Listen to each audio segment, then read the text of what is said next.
Hoy vamos a hablar sobre la tasa de descuento para la valoración de inmuebles. Como concluimos en nuestra presentación anterior, es muy inusual que el Capital Asset Pricing Model sea utilizado para la valoración de inmuebles. Y la razón estriba en la dificultad de estimar beta, por la causa de que el mercado inmobiliario no es operacionalmente eficiente. Además, dijimos en este video anterior que los inmuebles están sometidos a riesgos que no son medidos adecuadamente con la volatilidad. Por todas estas razones, el CAPM normalmente no se utiliza para determinar la tasa de descuento en el caso del negocio inmobiliario. Dado que solo se cuenta con información pública sobre los gross yields, es decir, los retornos brutos de las propiedades comerciales, la práctica común es utilizar estos gross yields para estimar las tasas de descuento correspondientes. Y este es el tema de la actual presentación. Lo relativo a la valoración de desarrollos inmobiliarios será tratado en una presentación posterior. Comencemos hablando del gross yield. El gross yield es simplemente el retorno asociado con la renta, suponiendo que esta renta se comporta como una perpetuidad. Y hay dos interpretaciones. Podemos pensar en términos de una perpetuidad constante, es decir, que la renta no aumenta en el tiempo, o en términos de una perpetuidad creciente, es decir, suponiendo que tenemos una renta inicial y que esa renta crece a una cierta tasa de crecimiento predeterminada hasta el infinito. Entonces, utilizando estos dos conceptos, vemos que en el caso de la perpetuidad constante, el valor de la propiedad vendría dado por simplemente en el numerador pondríamos la renta que tendríamos, la renta perpetua que tendríamos en esta perpetuidad, y todo lo dividiríamos entre una tasa, y esa tasa sería el yield. En el otro caso, el caso de la perpetuidad creciente, dividiríamos no por el yield, sino por R menos G, donde R es la tasa de descuento y G es la tasa de crecimiento de la perpetuidad.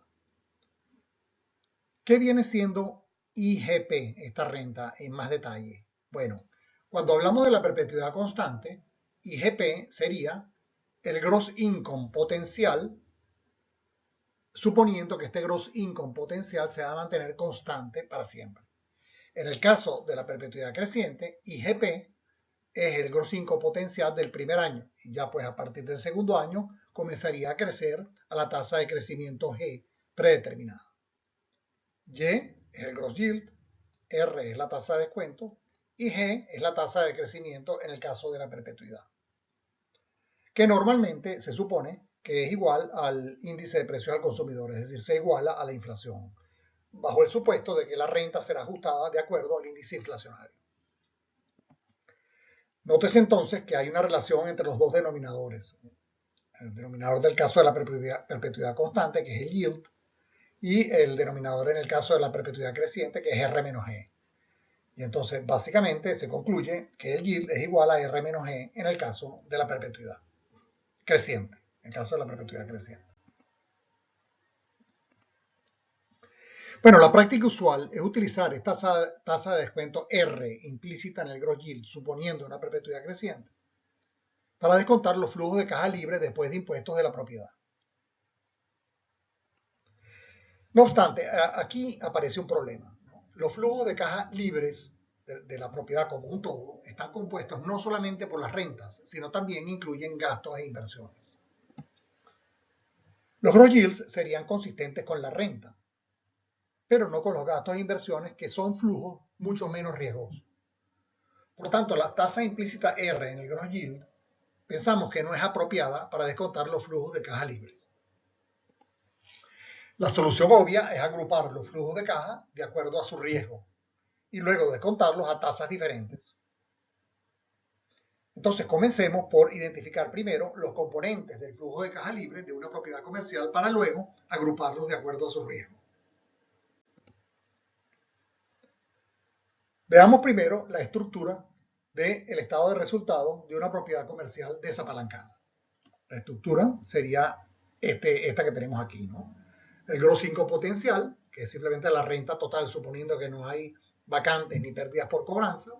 Restamos las pérdidas por vacantes, pérdidas por cobranza o descuentos que se le den a algunos clientes. Y la diferencia es el gross income efectivo. Le sumamos las recuperaciones, que son gastos comunes que son recuperados de los inquilinos, y se obtiene el gross income. Restamos los gastos, sumamos los otros ingresos potenciales que puedan haber, por ejemplo, servicios que se le den a los inquilinos como servicios de lavandería o de otro tipo, y se obtiene el EBITDA, o sea, las ganancias antes de intereses, impuestos y depreciación.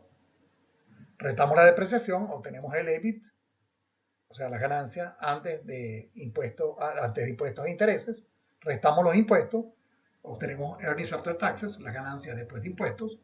Sumamos la depreciación y el CAPEX para obtener el flujo de caja libre.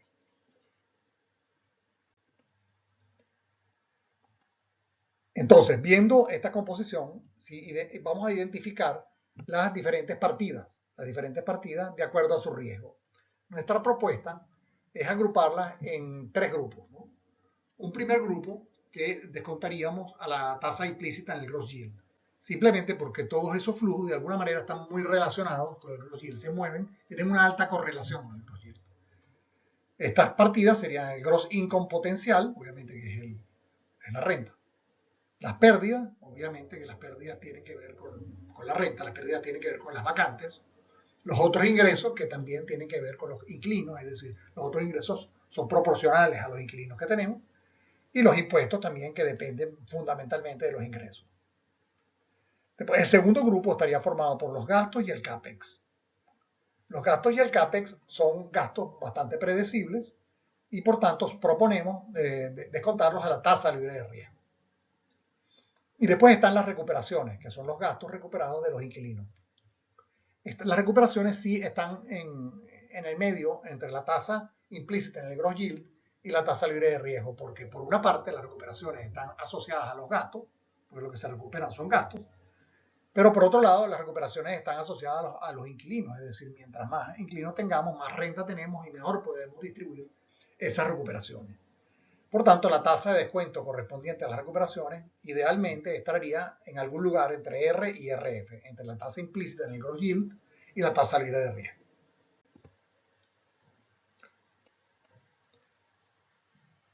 Entonces, concluyamos. El descuento de los flujos de caja no correlacionados con la renta a la tasa libre de riesgo la justificamos debido a que se trata principalmente de gastos e inversiones que pueden ser estimados con mucha certeza. O sea, nosotros podemos anticipar con bastante seguridad la magnitud de estos gastos e inversiones bastante en el futuro, con un futuro a largo plazo. Otra posibilidad es, en lugar de utilizar la tasa libre de riesgo para descontar estos gastos de poco riesgo, estos flujos de poco riesgo, es utilizar el coste de la deuda, por ejemplo. Bueno, lo que sí es interesante es que si vamos a descontar los flujos de caja no correlacionados con la renta a la tasa libre de riesgo, esta tasa es menor que la tasa implícita en el gross yield. Por tanto, el valor presente absoluto de estos flujos de caja será mayor que el valor que se obtendría si los descontáramos a la tasa implícita en el gross yield. Eso es importante tenerlo en cuenta. En cuanto a las recuperaciones, desde un punto de vista práctico, si las recuperaciones no tienen una magnitud muy importante, generalmente no son muy importantes, no hace mayor diferencia a qué tasa descontarlas, si a la tasa R o la tasa RF. Un posible compromiso es hacer un promedio entre R y RF y descontarlo pues al promedio entre estas dos tasas. Fíjense que el efecto final de seguir este procedimiento que estamos proponiendo va a tener como resultado un valor presente menor que el que se obtendría si los flujos de caja libre fuesen descontados a la tasa implícita en el gross yield. ¿Por qué? Bueno, porque el flujo de egresos que corresponde a los gastos y las inversiones va a tener un valor presente absoluto mayor. Por tanto, el neto, que es la diferencia entre el valor presente de los ingresos y el valor presente de los egresos, va a ser menor. Entonces, el resultado al final va a ser que el valor presente de la propiedad va a ser más bajo que el que se obtendría si se siguiera el procedimiento tradicional. Para aclarar este punto, veamos un ejemplo. Supongamos que tenemos el siguiente estado de resultados para una propiedad inmobiliaria desapalancada y un estado de resultados pro forma para los próximos 5 años. Y aquí tenemos las diferentes partidas, el gross income potencial, las pérdidas, el gross income efectivo, etcétera, ¿no? Hasta que llegamos al flujo de caja libre, siguiendo el procedimiento que habíamos explicado anteriormente.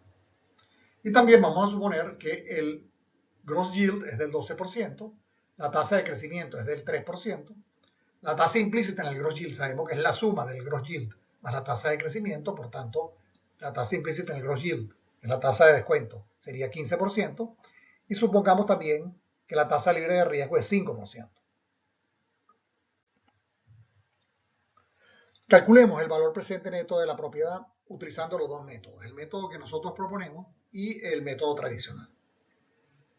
Simplemente, la forma de hacerlo es que, en primer lugar, identificamos los flujos relacionados con el gross yield, que como dijimos antes, son el gross income potencial, las pérdidas, los otros ingresos y los impuestos. Copiamos esas partidas en esta parte de la tabla, ¿verdad? Las sumamos y obtenemos el flujo de caja, el flujo de efectivo, asociado con el gross yield. Lo que nos queda ahora por determinar entonces es el flujo de caja libre de riesgo, el que vamos a descontar a la tasa libre de riesgo. ¿Cómo lo obtenemos? Lo obtenemos restando el flujo relacionado con el gross yield, o sea, el que ya obtuvimos, flujo relacionado con el gross yield, del flujo de caja libre. O sea, restamos, en este caso sería, por ejemplo, en el primer año sería 506 menos 741 y obtenemos 235. Y así lo hacemos cada año. 558 menos 816 y obtenemos menos 258. Entonces, esta última fila corresponde al flujo de caja libre de riesgo que descontaríamos a la tasa libre de riesgo. Según nuestra propuesta, entonces, tendríamos dos valores presentes. Un primer valor presente que corresponde al valor presente de los flujos asociados o relacionados con el gross yield. Es el valor presente de este primer flujo de caja que hemos calculado, este flujo de caja que está aquí. Bueno, esto lo descontamos a la tasa relacionada con el gross yield, a la tasa implícita en el gross yield, y nos da un valor presente neto de 2.919 para ese flujo. Después descontamos el flujo de caja libre de riesgo, que fue el último que calculamos, este que está aquí, ¿no? Lo descontamos a la tasa libre de riesgo y nos da menos 1.207. El resultado será un valor presente neto de la propiedad, que es la suma de esos dos valores presentes netos, de 1.713.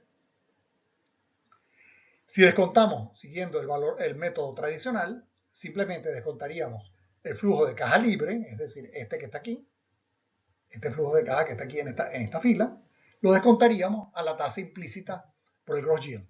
Y si lo hacemos así simplemente, que es como se hace comúnmente, nos daría un valor presente neto de la propiedad de 1.999. Como vemos, siguiendo el método propuesto, obtenemos un valor presente neto menor, en este caso 1.713, que el valor presente neto que obtendríamos siguiendo el procedimiento tradicional. Concluyamos entonces. El método tradicional para valorar propiedades comerciales descuenta los flujos de caja libre con la tasa de descuento implícita en el gross yield. Hemos argumentado que este método no es compatible con los riesgos asociados a los diferentes tipos de flujo que conforman el flujo de caja libre. Y hemos propuesto un procedimiento alternativo que afecta cada tipo de flujo con su tasa de descuento correspondiente. Bueno, y con esto termino por el día de hoy. Muchas gracias.